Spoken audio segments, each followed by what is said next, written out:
அப்படின்ட்டு. எது என்னை காப்பாற்ற போகிறது?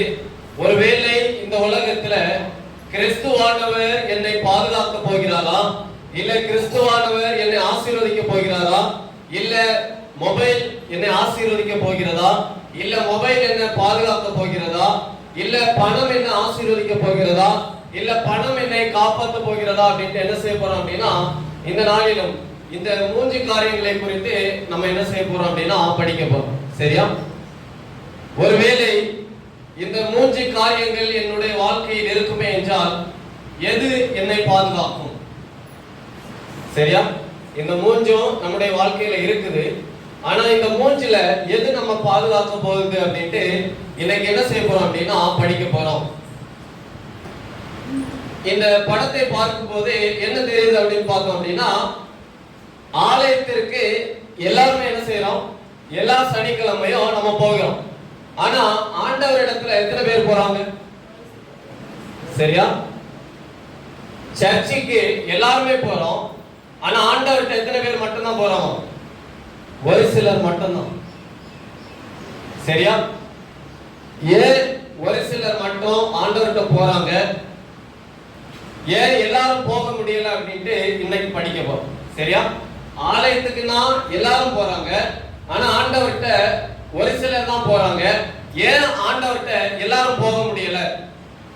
ஆலயத்துக்கு போகிறது போல எல்லாரும் ஏன் ஆண்டவர்கிட்ட போக முடியல அப்படின்ட்டு இன்னைக்கு என்ன பண்ண போறோம் அப்படின்னா ஒவ்வொரு சத்தியமாக படிக்க போகிறோம். முதலாவதாக நாம் வாசிக்கலாம் 1 தீமோத்தேயு 6வது அதிகாரம் 8, 9, 10 ஆகிய 3 வசனங்களை நாம் வாசிக்கலாம்.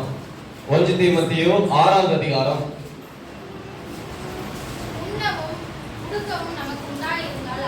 சரி, உண்ணவும் உடுக்கவும் நமக்கு உண்டாயிருந்தால் அது போதும் என்று இருக்க கடவோம். 9வது வசனம்.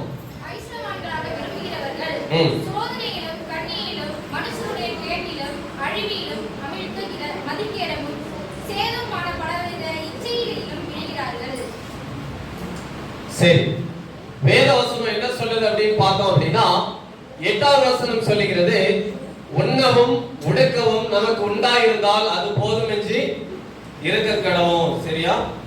சாப்பிட உணவும் போடுவதற்கு ஆடை இருந்தா மட்டும் போதும், வேற ஒண்ணுமே நமக்கு தேவையில்லை அப்படின்ட்டு வேதவசனம் சொல்லுது. 9வது வசனம் சொல்லுது, ஐஸ்வர்யவான்களாக விரும்புகிறவர்கள் சோதனையிலும் கண்ணியிலும் மனுஷரை கேட்டிலும் அவிழ்த்துகிற மதிக்கேடும் சேதமுமான பலவித இச்சைகளிலும் விழுகிறார்கள். பண ஆசை எல்லா தீமைக்கும் வேறா இருக்கிறது. சிலர் அதை இச்சித்து விசுவாசத்தை விட்டு வழுவி அநேக வேதனைகளாலே தங்களை ஒருவர் குத்திக் கொள்கிறார்கள் அப்படின்ட்டு வேதவசனம் சொல்லுது. சரியா? இன்னைக்கு அநேக நேரங்கள்ல உண்ணுவதற்கு உணவு இருந்தாலும் உடுப்பதற்கு ஆடை இருந்தாலும் இது இரண்டை காட்டிலும் நமக்கு என்னதான் தேவைப்படுது? இது இரண்டை காட்டிலும் நமக்கு என்னதான் தேவைப்படுது? உணவு இருக்குது, போட உடை இருக்குது. இது இருந்தும் நமக்கு இன்னொன்னு தேவைப்படுது. அது என்னது? பணம். சரியா? எல்லாம் இருந்தாலும் நமக்கு என்ன தேவைப்படுது? பணம் தேவைப்படுது. ஆனா ஆண்டவர் பணத்தை குறித்து என்ன சொல்றாரு அப்படின்னு பார்த்தோம் அப்படின்னா, பண ஆசை எல்லா தீமைக்கும் அது எப்படி இருக்குதான்? வேறா இருக்குது. பண ஆசை நமக்குள்ள இருக்க கூடாது. அந்த ஆசை நம்மள்கிட்ட இருந்தது அப்படின்னா வேதாகம் சொல்லுகிறது, சிலர் அதை இச்சித்து விசுவாசத்தை விட்டு வழுவி அநேக வேதனைகளாலே தங்களை என்ன செய்யறாங்களாம்? குத்திக் கொள்றாங்களாம். அதாவது என்ன அப்படின்னு பார்த்தோம் அப்படின்னா, பாவத்துல போய் நம்மளே என்ன செய்யறோமா? விழுறோமா? பாவத்துல விழுவதற்கான காரணம் என்ன அப்படின்னு பார்த்தோம் அப்படின்னா, உங்களிடத்தில் என்னிடத்தில் இந்த பண ஆசை இருந்தது அப்படின்னா நம்ம என்ன செய்வோம்? பாவத்துல விழுந்துருவோம் அப்படின்ட்டு வேதாகம் சொல்லுகிறது. அருமையான வசனம் 8வது வசனம் சொல்லுது, உண்ணவும் உடுக்கவும் நமக்கு உண்டாயிருந்தால் அது போதும், வேற ஒண்ணும் நமக்கு தேவையில்லை. எத்தனை பேர் நம்ம இப்படி இருக்கிறோம்? உணவு இருக்கு, உடுக்க உடை இருக்குது, எனக்கு போதும் அப்படின்னு எத்தனை பேர் இருக்கிறோம்? சரியா? வேதவசனம் சொல்லுகிறது, உண்ணவும் உடுக்கவும் நமக்கு உண்டாயிருந்தால் போதும், அது மட்டும் நமக்கு போதும் அப்படின்ட்டு வேதவசனம் சொல்லுகிறது. லூக்கா 12வது அதிகாரம் 15வது வசனத்தை நாம் வாசிக்கலாம். லூக்கா 12வது அதிகாரம் 15வது வசனம். பின்பு அவர் அவர்களை நோக்கி, பொருளாசையை குறித்து எச்சரிக்கையாய் இருங்கள். ஏனெனில் ஒருவனுக்கு எவ்வளவு திரளான ஆசை இருந்தாலும் அது அவனுக்கு ஜீவன் அல்ல என்றார். சரி, இப்போ இந்த படம் என்ன சொல்லுது அப்படின்னு பார்த்தோம் அப்படின்னா, money is a gift from God, not God அப்படின்னா, இன்னைக்கு நிறைய நேரங்கள்ல ஆண்டவர் நமக்கு பரிசா கொடுத்த பணத்தை தான் நம்ம என்ன செய்யறோம், கடவுளா எண்ணுறோம். பணம் இல்ல அப்படின்னா நம்ம எவ்வளவு கஷ்டப்படுறோம். சரியா? ஆண்டவருக்கு கொடுக்கக்கூடிய மரியாதை யாருக்கு கொடுக்கிறோம்? இன்னைக்கு அநேக நேரங்கள்ல நம்ம பணத்துக்கு கொடுக்கிறோம். பணம் முக்கியமா இல்ல பணம் வேணுமா கிறிஸ்து வேணுமான்னு கேட்டா நிறைய நேரங்கள்ல நம்ம எதைதான் போய் எடுக்கிறோம், பணத்தை தான் எடுக்கிறோம். பிரியமான தேவனுடைய பிள்ளைகளே, மணி என்பது, பணம் என்பது ஆண்டவர் நமக்கு கொடுத்த ஒரு பரிசு. சரியா? அந்த பணம் என்பது நமக்கு கடவுள் கிடையாது.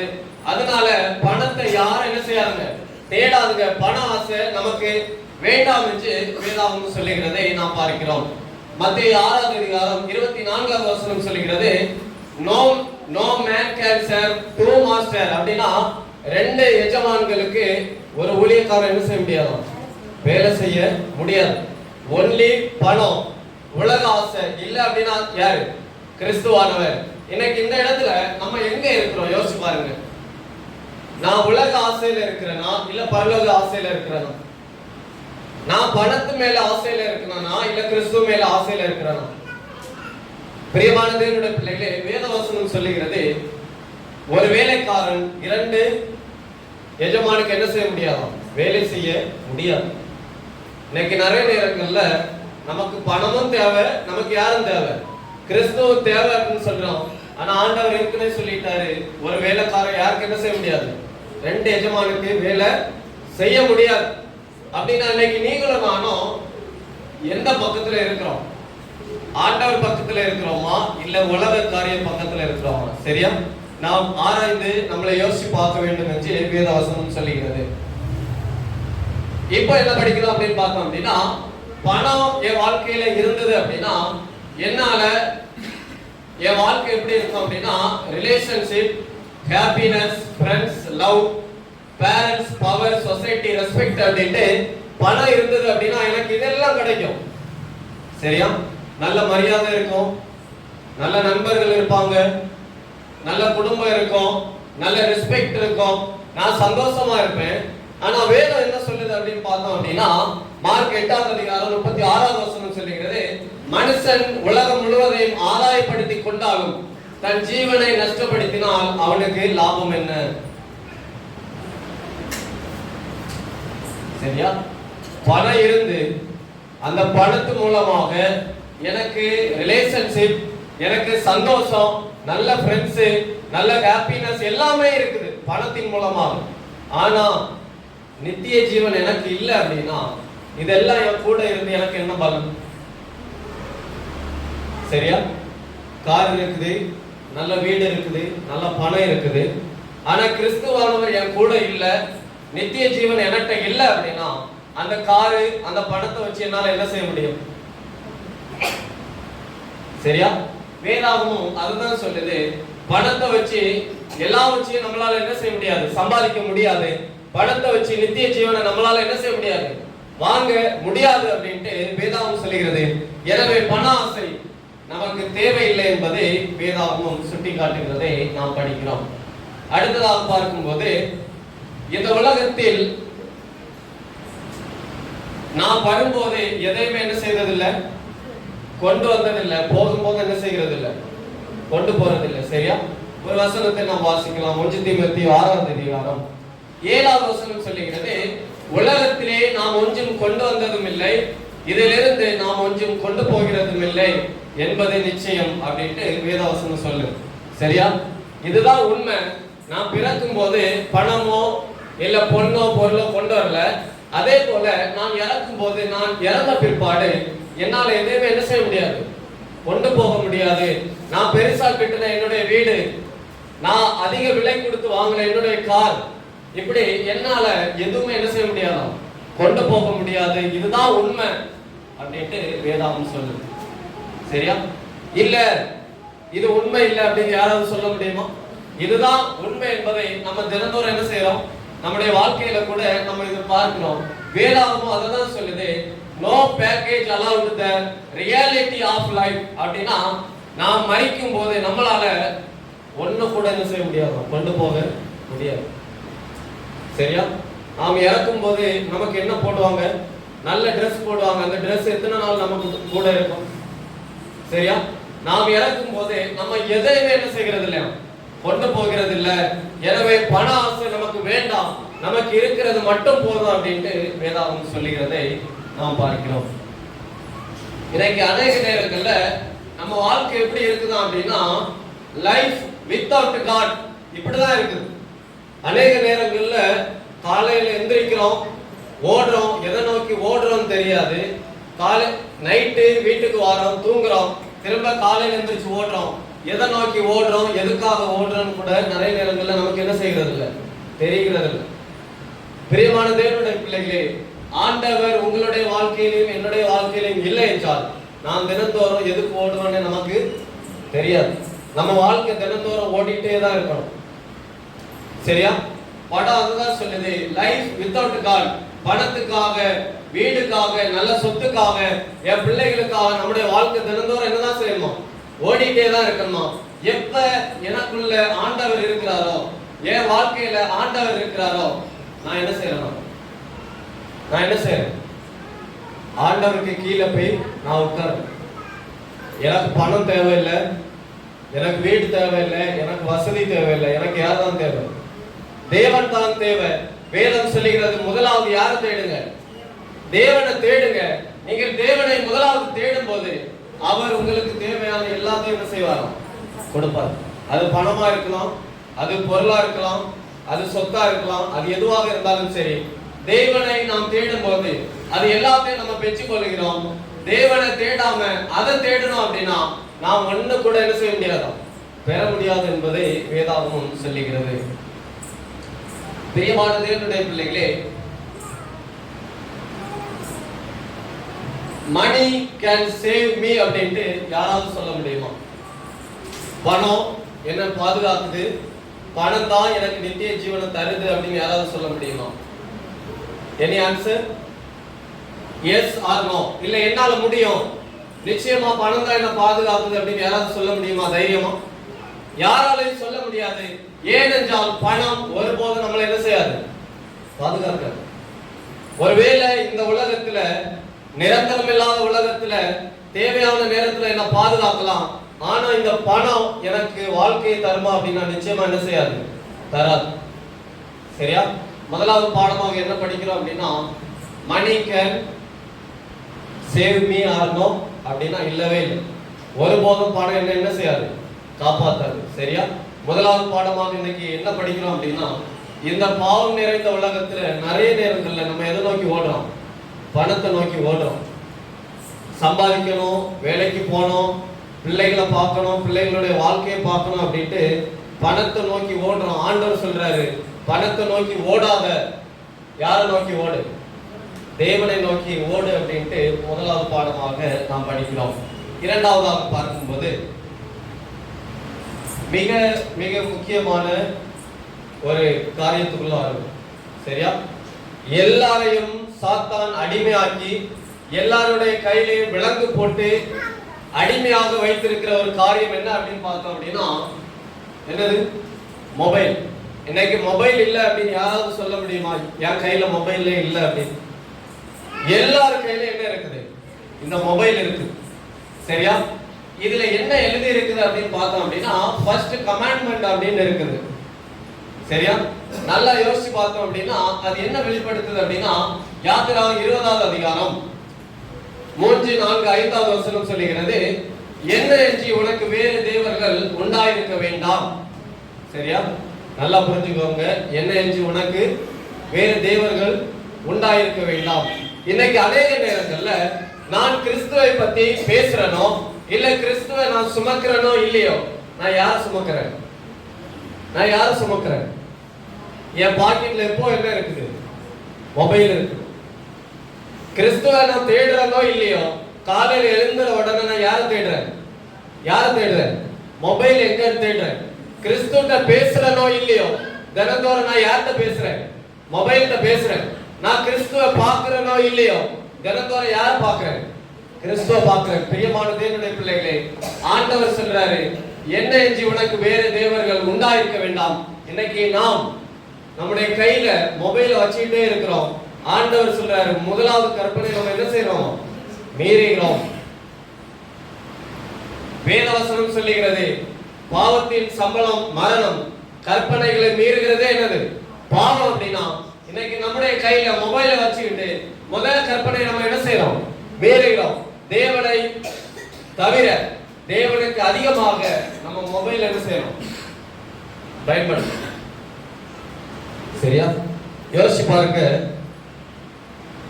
என் ஆண்டவருக்காக நான் எவ்வளவு நேரத்தை செலவிடுறேன், போனுக்கு நான் எவ்வளவு நேரத்தை செலவிடுறேன். பைபிள் இல்லாம நம்மளால இருக்க முடியுது, ஆனா மொபைல் இல்லாம நம்மளால என்ன செய்ய முடியல? இருக்க முடியல. சரியா? இரண்டாவது கற்பனை என்ன சொல்லுது அப்படின்னா, மேலே வானத்திலும் கீழே பூமியிலும் பூமியின் கீழ் தண்ணீரிலும் உண்டாயிருக்கிறவைகளுக்கு ஒப்பான ஒரு சொர்க்கத்தை ஆகிலும் யாதொரு விக்கிரகத்தை ஆகிலும் நீ உனக்கு உண்டாக்க வேண்டாம். அவைகளை நமஸ்கரிக்கவோ சேவிக்கவோ வேண்டாம். இன்னைக்கு நம்ம நிறைய நேரங்களில் எதை தான் பயன்படுத்துறோம்? மொபைல தான் பயன்படுத்துறோம். ஆண்டவர் சொல்றாரு, இரண்டாவது கற்பனை நம்ம என்ன செய்யறோம்? மீறுகிறோம். சரியா? பிரியமான தேவனுடைய பிள்ளைகளே, மொபைல் எனக்கு நித்திய ஜீவனை தருமா அப்படின்னா ஒருபோதும் என்ன செய்யாது? தராது. மொபைல் என்னை பாதுகாக்குமா அப்படின்னா ஒருபோதும் என்ன செய்யாது? என்னை பாதுகாக்காது. மொபைல் மூலமாக இரண்டு கற்பனைகளை மீறுகிறோம். கற்பனைகளை மீறுகிறதே பாவம். பாவத்தின் சம்பளம் மரணம் என்பதை வேதாகமம் சொல்லுகிறது. இன்னைக்கு அநேக நேரங்கள்ல நம்ம நினைக்கிறோம், the phone is smart, the user is not. சரியா? இதுல என்ன அப்படின்னு பார்த்தோம் அப்படின்னா, the phone is smart இல்ல, the Satan is smart. நம்ம யாரு? ஸ்மார்ட் கிடையாது. சரியா? இன்னைக்கு சாத்தான் மொபைல் மூலமாக எல்லாரும் என்ன செஞ்சிருக்கிறான் அப்படின்னா, கையில விலங்கு போட்டு வச்சிருக்கிறான். இன்னைக்கு ஒருவேளை நம்ம நினைப்போம் மொபைல் நல்லதுதான், மொபைல்னால நமக்கு பாதுகாப்பு அப்படின்ட்டு. நிச்சயமா இல்ல. மொபைல் சாத்தானுடைய வேலை. இன்னைக்கு முழுக்க நம்ம எதுக்குள்ளதான் போய் இருக்கிறோம்? மொபைலுக்குள்ளதான் போய் இருக்கிறோம். பிரியமான தேவனுடைய பிள்ளைகளே, சாத்தான் அவனுடைய வேலையை சரியா செஞ்சுட்டு போயிட்டே இருக்கான். யார எப்படி எங்க வஞ்சிக்கணும் அப்படின்னு யாருக்கு தெரியும்? சாத்தானுக்கு தெரியும். மொபைல் மூலமா இன்னைக்கு நான் சினிமா பாட்டு கேட்பனா இல்ல சினிமா படம் பார்ப்பனா அப்படின்னு யாருக்கு தெரியும்? சாத்தானுக்கு நன்றாக தெரியும். மொபைல் மூலமாக எளிமையாக என்ன செய்யறாங்க? ஏமாத்தி பாவத்துல விழ வைக்கிறாங்க. இன்னைக்கு நிறைய நேரங்கள்ல நமக்கு தெரியல, மொபைல் ஒரு பாவம், அது சாத்தானுடைய வேலை, நான் விழுந்து போறேன் அப்படின்னு நிறைய நேரங்கள்ல நமக்கு என்ன செய்கிறது இல்ல, தெரிகிறது இல்ல அப்படின்ட்டு படிக்கிறோம். பிரியமான தேவனுடைய பிள்ளைகளே, the Satan is very smart. அவனுக்கு நன்றாக தெரியும் எப்ப யார எப்படி விளங்கலாம் அப்படின்ட்டு அவனுக்கு நன்றாக தெரியும் அப்படின்ட்டு படிக்கிறோம். சரியா? இந்த காலகட்டம் எப்படி இருக்குது அப்படின்னு பார்த்தோம் அப்படின்னா, மொபைல் யூஸ் பண்றோம், ஆனா நம்ம வாழ்க்கை எங்க போகுது அப்படின்னு பார்த்தோம் அப்படின்னா, அது ஆசீர்வாதமா அப்படின்னு பார்த்தோம்னா இல்லவே இல்லை. சரியா? இந்த படத்தை பார்க்கும் போது நமக்கு என்ன தெரியுது அப்படின்னு பார்த்தோம் அப்படின்னா, மனைவி வீட்டுக்குள்ள தண்ணியில மூழ்கிறாங்க, அவர் என்ன பண்ணிட்டு இருக்கிறாரு? மொபைல் யூஸ் பண்ணிட்டு இருக்கிறாரு. இன்னைக்கு நம்மளும் அப்படிதான் இருக்கோம். நம்ம மொபைல் யூஸ் பண்ணிட்டு இருக்கிறோம், ஆனா ஆவிக்குரிய வாழ்க்கையில நான் எங்க போயிட்டு இருக்கிறேன்? நான் தண்ணிக்குள்ள போயிட்டு இருக்கிறேன் அப்படின்னு யாருக்கு தெரியல? இந்த மொபைல் யூஸ் பண்ணிட்டு இருக்கிறாரு பாத்தீங்களா? நமக்கு தெரியல. மொபைல் யூஸ் பண்ணுகிறவருக்கு தெரியல, நான் ஆவிக்குரிய வாழ்க்கையில நான் தண்ணிக்குள்ள மூழ்கிறேன், இன்னும் கொஞ்ச நேரத்துல நான் இறந்து போயிடுவேன் அப்படின்னு நமக்கு தெரியல. சாத்தான் அந்த அளவுக்கு நம்மளை என்ன செய்யறானோ இன்னைக்கு வச்சிருக்கிறான். பிரியமான தேவனுடைய பிள்ளைகளே, பாதுகாப்பாக இருக்கணும். சாத்தானுடைய வலையில நம்ம விழுந்து போக கூடாது அப்படின்ட்டு சொல்லப்படுது. சரியா? அந்த காலத்துல பார்த்தோம் அப்படின்னா எல்லாருடைய வீட்லயும் ஜெபம் எப்பவும் இருக்குமோ. சரியா? ஆனா இந்த காலத்துல பெற்றோர் என்ன செய்யறாங்க? பாமக்களே சேர்ந்து பார்த்து சாப்பிடுவோம். சரியா? இன்னைக்கு அதுதான் நடக்குது. பிள்ளைங்க சாப்பிடலன்னா என்ன கொடுக்குறோம்? மொபைல கொடுக்குறோம். பிள்ளைங்க சாப்பிடலன்னா டிவி போட்டு கொடுக்குறோம். பிள்ளைங்க சாப்பிடல அப்படின்னா பாட்டு போட்டு கொடுக்குறோம். பிரியமான தேவனுடைய பிள்ளைகளே, எப்படி இருக்கிறது ஆசீர்வாதம் இல்ல, அப்படி இருக்கிறது தான் என்னது ஆசீர்வாதம். பிரேயர் மட்டும்தான் நம்மளை பாதுகாக்கும். மொபைல் நம்மளை ஒருபோதும் என்ன செய்யாது, பாதுகாக்காது. சரியா? ஞாபகத்தில் வைத்துக் கொள்ளுங்கள். நாம் நம்முடைய வாழ்க்கை இப்படி இருந்ததே என்றால் இப்படி இருக்க கூடாது என்பதற்காக தான் அந்த படத்தை வச்சிருக்கிறேன். சரியா? பிரியமான தேவனுடைய பிள்ளைகளே, என் வாழ்க்கை இப்படி இருந்ததுன்னா நான் இதுல இருந்து மாறி எங்க போகணும், அதுக்குள்ள போகணும் அப்படின்ட்டு வேதாகமம் சொல்லுகிறது. அநேக நேரங்கள்ல நம்ம எப்படி இருக்கிறோம் அப்படின்னா இந்த யானை போல இருக்கிறோம். ஆண்டவர் என்னோடு கூட இருக்கிறாரு, நான் ஆண்டவரை தேடுறேன், நான் பலம் உள்ளவர்களா இருக்கிறோம். ஆனா ஒரு சிறிய பொருளுக்கு நம்ம அடிமையா இருக்கிறோம். அதுதான் என்ன அப்படின்னு பார்த்தோம் அப்படின்னா மொபைல். சரியா? இந்த யானை நினைச்சா இந்த நாற்காலியை இழுத்து எடுக்க முடியுமா, முடியாதா? நம்ம நினைச்சாலும் மொபைல்ல இருந்து நிச்சயமா என்ன செய்ய முடியும், வெளியில வர முடியும். ஆனா நம்ம எதுல அடிமையா இருக்கிறோம், நம்ம எதுல அடிமையா இருக்கிறோம், மொபைல்ல அடிமையா இருக்கிறோம். மொபைல் நம்மளை சங்கிலி போட்டு என்ன செய்யறது, கெட்டி வச்சிருக்கு, நமக்கு தெரியல. ஒரு சின்ன பொருள் நம்மளை என்ன செய்யுது, ஆளுது. அது நினைச்ச நேரத்துல அது கூட பேசணும், அது நினைச்ச நேரத்துல அதுக்கு சார்ஜர் போடணும், அது நினைச்ச நேரத்துல அதுக்கு கொடுக்க வேண்டியதை கொடுக்கணும். நம்ம அது கூட பேசல, அதுதான் யார் கூட பேசுது, நம்ம கூட பேசுது. பிரியமான தேவனுடைய பிள்ளைகளே, இப்படி இருந்தோமே என்றால் நிச்சயமாக தேவனுடைய ஆசீர்வாதத்தை பெற முடியாது அப்படின்ட்டு படிக்கிறோம். சரியா? இன்னைக்கு அநேக நேரங்கள்ல ஆண்டவர் ஒரு பக்கம் நம்மளை இழுக்கிறாரு, சாத்தானும் இன்னொரு பக்கம் இழுக்கிறான். ஆனா நம்ம நடுவுல நின்னுட்டு என்ன பண்றோம், எங்க போகுதுன்னு தெரியல. அப்படிதானே? மொபைலும் தேவை, ஆண்டவரும் தேவை. ஆண்டவர் ஒரு சைடு இழுக்கிறாரு, மொபைல் ஒரு சைடு, சாத்தான் ஒரு சைடு இழுக்கிறான். எனக்கு ஆண்டவர் பக்கம் போறதா இல்ல சாத்தான் பக்கம் போறதா அப்படின்ட்டு தெரியாம எங்க இருக்கிறோம், நடுவுல இருக்கும். வேதவசனம் சொல்லுகிறது, ஒன்லி அனலாயிரு, இல்லைன்னா குளிராயிரு. வெது வெதுப்பா இருந்தா அப்படின்னு என்ன செய்வேன், ஒன்ன வாந்தி பண்ணி போடுவேன். இன்னைக்கு நிறைய நேரங்கள்ல நம்ம இப்படிதான் இருக்கிறோம். எனக்கு ஆண்டவரும் வேணும், எனக்கு யாரும் வேணும், சாத்தானும் வேணும். பிரியமான தேவனுடைய பிள்ளைகளே, இப்படி இருந்தோமே என்றால் நிச்சயமாக ஆண்டவர் நம்மளை வாந்தி பண்ணி போடுவார் என்று வேதவசனம் சொல்லுகிறது. இந்த படத்தை பார்க்கும்போது இதுல இருந்து நமக்கு என்ன வெளியில வருது அப்படின்னு பார்த்தோம் அப்படின்னா, என் வாழ்க்கையில வேதாகமோ ஜபமோ இருந்தது அப்படின்னு பார்த்தோம் அப்படின்னா என் வாழ்க்கை எப்படி இருக்குமா அப்படின்னா இப்படி சிரிச்சுக்கிட்டு சந்தோஷமா இருக்கணும். ஒருவேளை என் வாழ்க்கையில வேத வாசிப்போம் ஜபமும் இல்லாம மொபைல் மட்டும் என் மைண்டுக்குள்ள இருந்தது அப்படின்னா என் வாழ்க்கை எப்படி இருக்கும், அழுதுகிட்டே கஷ்டம் நிறைந்ததா சோதனை நிறைந்ததா இருக்குமா? என்னுடைய இருதயத்துல என்னுடைய சிந்தனையில ஆண்டவர் இல்லை என்றால் என் வாழ்க்கை ஒருபோதும் சந்தோஷமா இருக்காது என்பதை இந்த படம் என்ன செய்யுது அப்படின்னா சொல்லுகிறதை பார்க்கிறோம். இன்னைக்கு அநேக நேரங்கள்ல பெற்றோர்கள் நம்ம இப்படிதான் இருக்கிறோம், அப்படிதானே? அநேக நேரங்கள்ல பெற்றோர் இப்படிதான் இருக்கிறோம், பிள்ளைங்களை படிக்க சொல்லிட்டு நம்ம என்ன செய்யறோம், டிவி பார்க்கிறது, நாடகம் பார்க்கிறது, பாட்டு கேட்கறது, மொபைல் யூஸ் பண்றது. இன்னைக்கு நிறைய இடங்கள்ல நிறைய பெற்றோர்கள் செய்யக்கூடிய தவறு என்ன அப்படின்னா இதுதான்.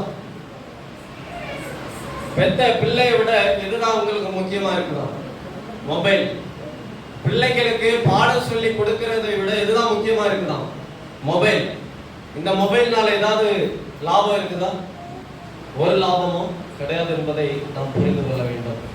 அடுத்ததாக பார்க்கும்போது இந்த படத்தை பார்த்து நான் என்ன கற்றுக்கொண்டேன் அப்படின்னா, முன்னாடி இருந்த காலத்துல தகப்பன் பிள்ளைகளோடு சேர்ந்து என்ன செஞ்சாராம், விளையாடினாராம்.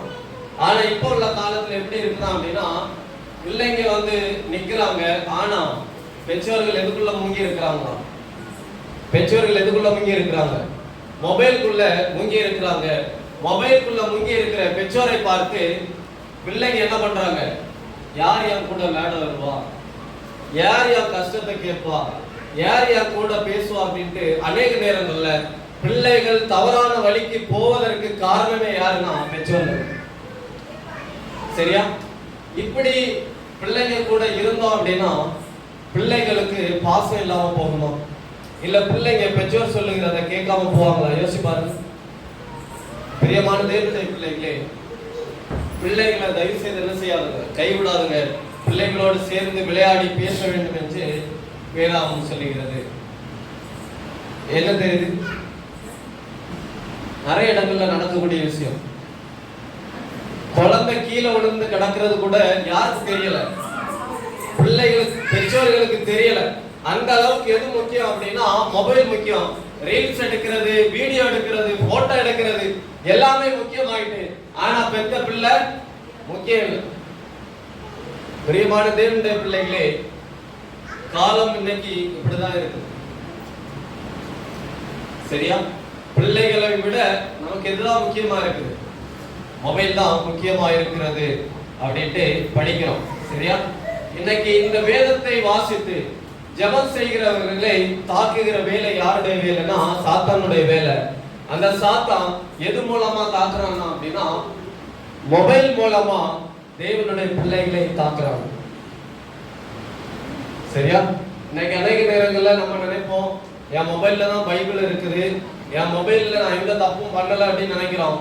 ஆனா சாத்தான் என்ன செய்யறான் அப்படின்னா தேவனுடைய பிள்ளைகளை மொபைல் மூலமாக என்ன செய்யறான், எளிமையாக அவர்களை தாக்குகிறான் என்று படிக்கிறோம்.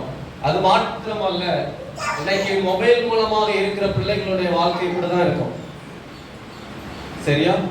மொபைல் மூலமா இருக்கிற பிள்ளைகளுடைய வாழ்க்கை இன்னைக்கு இப்படிதான் இருக்கும்.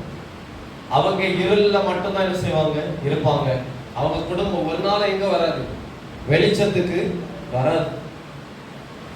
ஏன் அப்படின்னா ஆண்டவரை காட்டிலும் அவங்களுக்கு யார் தான் முக்கியமா இருக்குது?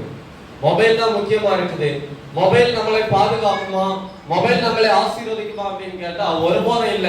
வேத வசனமும் ஆண்டவர் மட்டும்தான் நம்மளை என்ன செய்ய முடியும், பாதுகாக்க முடியும் அப்படின்ட்டு வேத வசனம் சொல்லுகிறது. பிரியமான தேவனுடைய பிள்ளைகளே, யோசிச்சு பாருங்க, இன்னைக்கு இந்த இடத்துல நான் எந்த பக்கம் நிக்கிறேன்? என் வாழ்க்கை இப்படி இருக்குதா இல்ல என் வாழ்க்கை அப்படி இருக்குதா? சரியா? நாம் ஆராய்ந்து பார்க்க வேண்டும் என்று படிக்கிறோம். அது மட்டும் இல்ல, இன்னைக்கு எல்லாரும் சின்ன பிள்ளைங்கள்ல இருந்து வயதாகுனது வரை எல்லாரும் எப்படி இருக்கிறோம் அப்படின்னா மொபைலுக்கு நம்ம அடிமை. சரியா?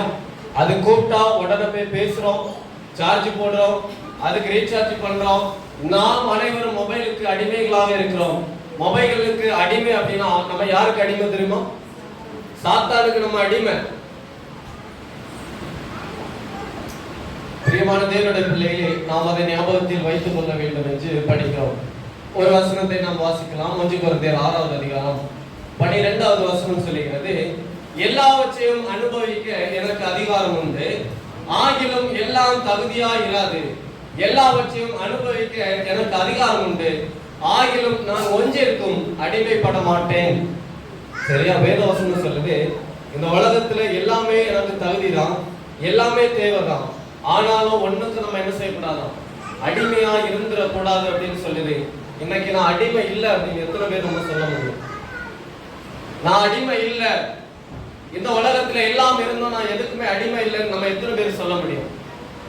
வேதவசனம் சொல்லுது, எதுக்கும் என்ன செய்யாதுங்க, அடிமை ஆகாதுங்க. அடிமை ஆகுனீங்க அப்படின்னா தேவனுடைய ஆசீர்வாதத்தை நம்மளால பெற முடியாது அப்படின்ட்டு வேதவசனம் சொல்லுகிறது.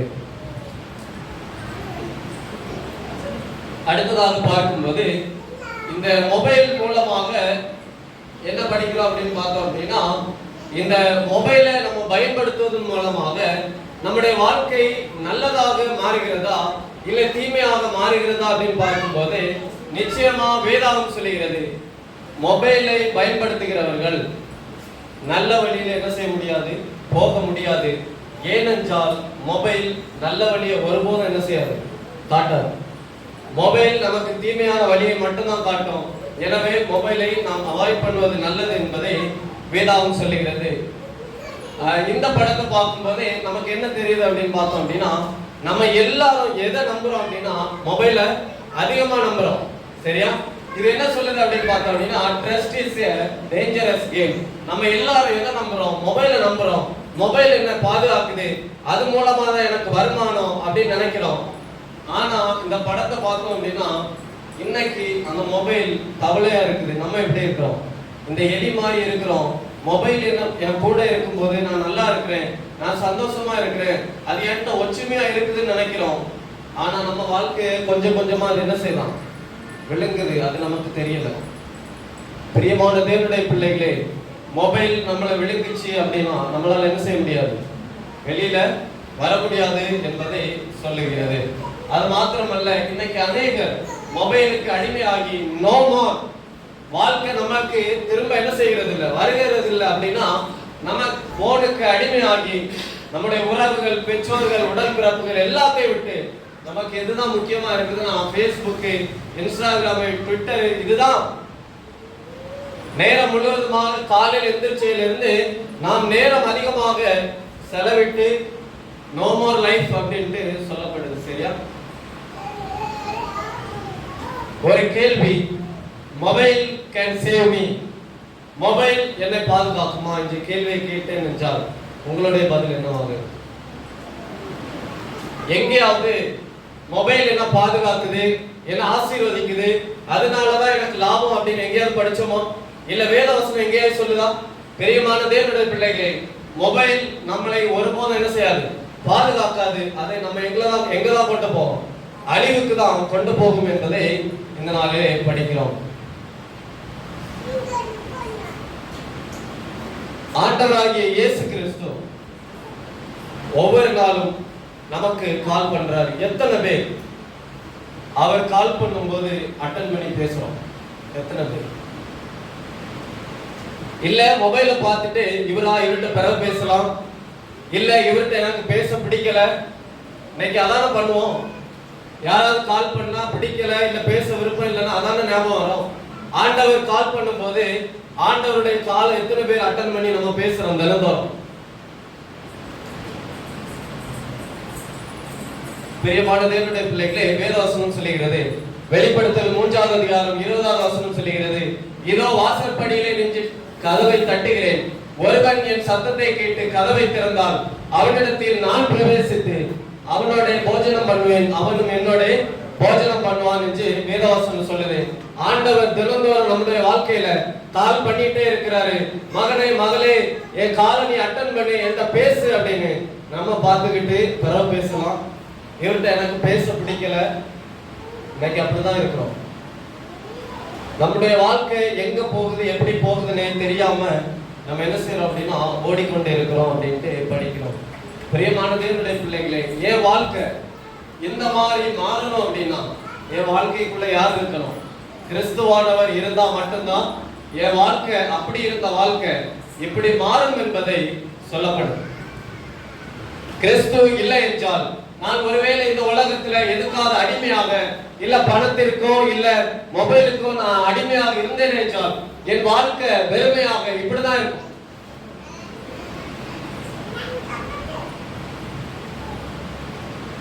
ஒருவேளை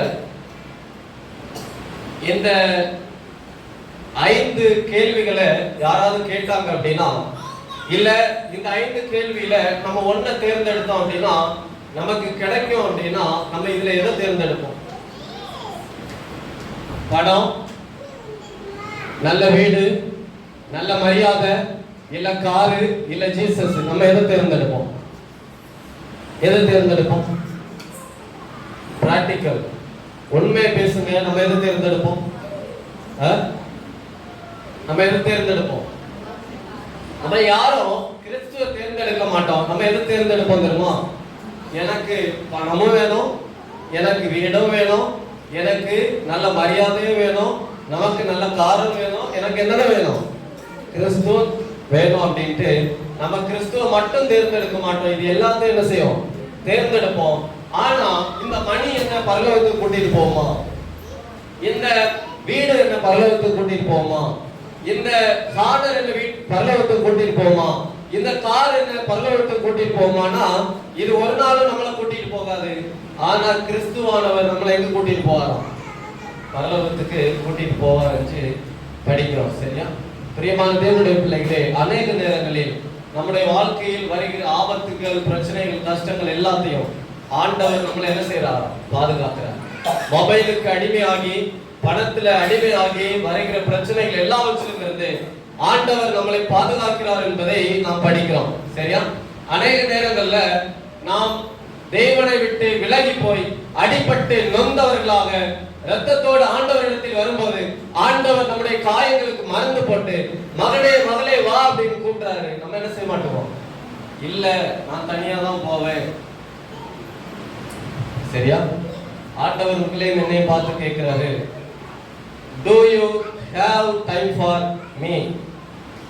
என்னோடு பேசுவதற்கு உனக்கு நேரம் இருக்குதா? நம்ம என்ன பதில் சொல்லுவோம்? நம்ம என்ன பதில் ஆண்டவர்கிட்ட சொல்லுவோம்? ஒவ்வொருவரையும் ஆண்டவர் பெயர் சொல்லி, மகளே மகளே நீ என்னோடு பேசுவதற்கு ஆயத்தமா இருக்குதியா? நீ என்னோடு பேசுவதற்கு உனக்கு நேரம் இருக்குதா அப்படின்னு கேட்டாரே என்றால் நம்மளுடைய பதில் இல்ல ஆண்டவரே, இல்ல ஆமா ஆண்டவரே, என்ன பதில் நம்ம சொல்லுவோம்? யோசிப்பாரு. அநேக நேரங்கள்ல நம்ம என்ன பதில் சொல்லுவோம் அப்படின்னா, இல்ல ஆண்டவரே பேசுறதுக்கு எனக்கு என்ன இல்லை, நேரம் இல்லை, நான் பிஸியா இருக்கிறேன். பிரியமான தேவனுடைய பிள்ளைகளே, ஆண்டவர் ஒவ்வொரு நாளும் நம்மிடத்தில் கேட்கிறார், நீ என் கூட பேசு மகனே அப்படின்ட்டு. சரியா? Don't follow the majority, follow the right way அப்படின்ட்டு படிக்கிறோம். சரியா? எல்லாரும் போறாங்க, எல்லாரும் பண்றாங்க அப்படின்ட்டு நம்ம பண்ண வேண்டிய அவசியம் இல்ல. எல்லாரும் பணத்தை தேடுறாங்க, எல்லாரும் பணத்துக்காக வேலைக்கு போறாங்க, எல்லாரும் மொபைல் வச்சிருக்காங்க, எல்லாரும் மொபைல் யூஸ் பண்றாங்க, நானும் யூஸ் பண்ணுவேன்ட்டு சொல்லக்கூடிய இது தேவையில்லை. என்ன சொல்லுது அப்படின்னா, don't follow the majority, follow the right way. எல்லாரும் பண்றாங்க அப்படின்னு பண்ணாதுங்க. எது தப்பு எது சரி என்பதை அறிந்து சரியானதை நாம் செய்ய வேண்டும் என்று சொல்லப்படுது. சரியா? நோவா காலத்துல எல்லாரும் பண்ண போறாங்க அப்படின்ட்டு எல்லாரும் என்ன பண்ணாங்களோ பாவம் பண்ணாங்களோ. ஆண்டவர் என்ன பண்ணாரோ அப்படின்னு அந்த கூட்டத்தை அழிச்சு போட்டாராம். நோவாவுடைய குடும்பத்தை மட்டும்தான் என்ன செஞ்சாராம்? பாதுகாத்தாராம். பிரியமான தேவனுடைய பிள்ளைகளே, ஒருவேளை இந்த கூட்டத்தில் நீங்களும் நானும் இருப்போமே என்றால் நிச்சயமாக ஆண்டவர் நம்மளை என்ன செய்வார்? அழித்து போடுவார் என்று வேதவசனம் சொல்லுகிறது. Change your mind, change your life. சரியா? நான் உண்மையான கிறிஸ்தவன் அப்படின்னா கிறிஸ்துவின் சிந்தனை எனக்குள்ள என்ன செய்யணும்? இருக்கணும். எல்லாரும் போல எப்போ மொபைல்லே இருக்கிறது, பாட்டு கேட்கிறது, படம் பார்க்கிறது, பண ஆசை உள்ளவனாக சனிக்கிழமை ஆலயத்துக்கு வராம வேலைக்கு போய் சம்பாதிக்கிறது, இதெல்லாம் தேவையில்லை. Change your mind, change your life அப்படின்ட்டு ஆண்டவர் சொல்றார். பிரியமான தேவனுடைய பிள்ளைகளே, ஒருவேளை இங்க இருக்கிற பிள்ளைகளுடைய வாழ்க்கை அப்படி இருந்தது என்றால் ஆண்டவர் உங்களையும் என்னை பார்த்து சொல்றாரு, மகனே மகளே உன் மைண்ட நீ மாத்து, உன் லைஃப் என்ன செய், நீ மாத்து. பணத்தை தேடி போகாத, மொபைலை தேடி போகாத, நீ என்ன தேடி வா அப்படின்ட்டு ஆண்டவர் சொல்லுகிறதை பார்க்கிறோம். இன்னைக்கு அநேக நேரங்கள்ல நம்ம நினைக்கிறோம், ஆண்டவர் எனக்கு எதுவுமே பண்ணல, எனக்கு தேவையானதை நான் தான் பண்ணணும்னு நினைக்கிறோம். ஆனால் வேதாகம் சொல்லுகிறது, நமக்காக ஆண்டவர் பிளான் வச்சிருக்கிறாரு. தெரியுமா? அவர் நம்மை காட்டிலும் அதிகமாக ஆசீர்வாதமான பெரிய ஒரு திட்டத்தை வைத்திருக்கிறாரு. நிறைய நேரங்கள்ல அந்த திட்டம் நம்ம கண்ணுக்கே தெரியல. ஆண்டவர் எனக்கு ஒண்ணும் தரல, எப்படி என்ன ஆசீர்வதிக்க போறாரு, நான் என்ன பண்ணுவேனோ அப்படின்னு நினைக்கிறோம். ஆனா ஆண்டவர் ஏற்கனவே எனக்காக பெரிய ஆசீர்வாதமான திட்டத்தை எல்லாருக்காகவும் என்ன செஞ்சிருக்கிறார்? வைத்திருக்கிறார். இன்னைக்கு நான் போகிற பாதையை காட்டிலும் அவர் எனக்கு வைத்திருக்கிற பாதை அது அழகாக இருக்கும். அது முற்கள் நிறைந்து இல்லாமல் அது நடந்து போவதற்கு எளிமையாக இருக்கும். நம்ம என்ன செய்யறோம்? இல்ல, நான் தான் எனக்கு ஒரு பாதையை போட்டு நான் தான் என்ன செய்வேன் போவோம் அப்படின்னு நினைக்கிறோம். பிரியமான தேவனுடைய பிள்ளைகளே, ஆண்டவர் காண்பித்த பாதையில போகாம நம்முடைய பாதையில் நாம் போனோமே என்றால் நம்முடைய வாழ்க்கை இப்படிதான் இருக்கும். சரியா? இன்னைக்கு நிறைய நேரங்கள்ல நம்ம அப்படிதான் போறோம், நம்முடைய பாதையில தான் போறோம். சரியா? அப்போஸ்தலர் 4வது அதிகாரம் 12வது வசனம் சொல்லுகிறது, அவரை எஞ்சி வேறு ஒருவராலும் ரட்சிப்பு இல்லை. மொபைல்னால எனக்கு என்ன கிடையாது? ரட்சிப்பு கிடையாது. பணத்தினால நமக்கு என்ன கிடையாது? ரட்சிப்பு கிடையாது. ஆண்டவராகிய இயேசு கிறிஸ்துவினால மட்டும்தான் நமக்கு ரட்சிப்பு உண்டு என்பதை வேதாகம் சொல்லுகிறது. கடைசியாக பார்க்கும்போது பிரியமான தேவனுடைய பிள்ளைகளே, கிறிஸ்து நமக்காக ஓடி வருகிறார். நம்ம எவ்வளவுதான் பாவத்தில் விழுந்து, நம்ம எவ்வளவுதான் அடிபட்டு, நம்ம எவ்வளவுதான் நொந்து போய் சோர்ந்து போய் இருந்தாலும் ஆண்டவர் நமக்காக ஓடி வருகிறாராம். மகனே மகளே வா அப்படின்ட்டு நம்மை தேடி வருகிறாராம். இன்னைக்கு எத்தனை பேர் ஆண்டவரை தேடி போவதற்கு ரெடியாக இருக்கிறோம்? ஆண்டவரே எனக்கு பணம் தேவையில்லை, ஆண்டவரே எனக்கு மொபைல் தேவையில்லை, நீங்க மட்டும்தான் தேவை அப்படின்னு எத்தனை பேர் நம்ம சொல்ல முடியும்? சரியா? நம்ம அதை யோசிச்சு பார்த்தோம் அப்படின்னா இன்னைக்கு கிறிஸ்துவை காட்டிலும் நமக்கு என்னதான் தேவைப்படுறது? பணமும் மொபைலும் தான் தேவைப்படுகிறதாக இருக்கிறது. கடைசியாக ஒரு கேள்வியோட முடிக்கணும் அப்படின்னு நினைக்கிறேன். ஜீசஸ் கேன் சேவ் மீ அப்படின்னா கிறிஸ்துவானவர் மட்டும்தான் என்ன பாதுகாக்க முடியும் எத்தனை பேர் சொல்ல முடியும்? சரியா? அதுதான் உண்மை. கிறிஸ்து இல்லை அப்படின்னா நம்ம இல்லை. அவருடைய ஆசீர்வாதத்தினால அவரால் மட்டும்தான் நம்மளை பாதுகாக்க முடியும் என்று வேதாகம் சொல்லுகிறது. எனவே பிரியமான தேவனுடைய பிள்ளைகளே, இந்த உலகத்தில் பணம் முக்கியம் இல்லை, இந்த உலகத்தில் மொபைல் முக்கியம் இல்லை. நமக்கு யார் தான் முக்கியம்? கிறிஸ்துவானவர் மட்டும்தான் முக்கியம். அவர் மட்டும்தான் நம்மளை ஆசீர்வதிக்க முடியும் என்று வேதாகம் சொல்லுகிறது. எனவே பிரியமான தேவனுடைய பிள்ளைகளே, நீங்கள் ஒன்றுக்கும் அடிமைப்படாமல் தேவனுக்கு மட்டும் அடிமைப்பட்டவர்களாக தேவனை மட்டும் தேடுவோம். தேவன் தான் உங்கள் அனைவரையும் ஆசீர்வதிப்பார். ஆமென்.